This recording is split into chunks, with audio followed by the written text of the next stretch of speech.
Hello guys, good afternoon sa inyong lahat. Guys, ipakita ko sa inyo to. Baka alam yung pangalan niyan.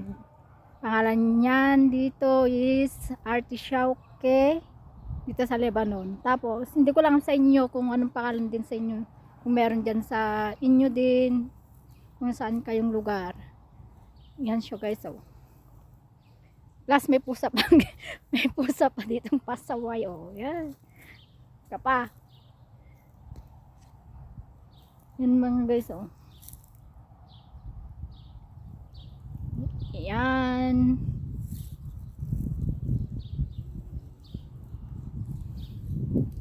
Bing beng. Bing beng. Anong ko naghahanding ka naman ibang lalamunin. Mga prawns, oh.